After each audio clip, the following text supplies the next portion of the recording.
Welcome to Kenton's videos. Enjoy the video. You begin by taking immediate control.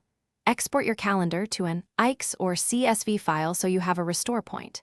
Next, sign into each account you use, Google, Exchange, iCloud, and any local device calendars, because sync conflicts often come from multiple sources.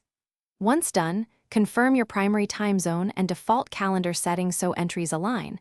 This prevents repeated errors later. Make sure to note which calendar you want as authoritative before you change sync options. You now resolve the messy middle. Turn off auto-sync on secondary accounts so changes don't propagate while you work. Then compare overlapping events, pick the authoritative source and standardize titles, times, and attendees. This prevents duplication and confusion. Use built-in dedupe tools or a trusted third-party app to merge duplicates, and when needed, manually edit recurring events to preserve exceptions.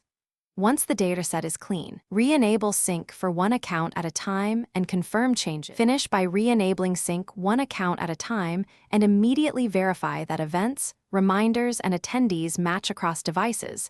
This confirms resolution. Then lock in settings. Set your default calendar, retention rules, and time zone policies so future edits behave predictably.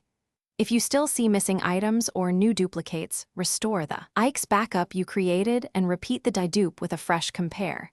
That single troubleshooting tip saves time and prevents compounding errors if something goes wrong. Thanks for watching. Consider subscribing if we helped you.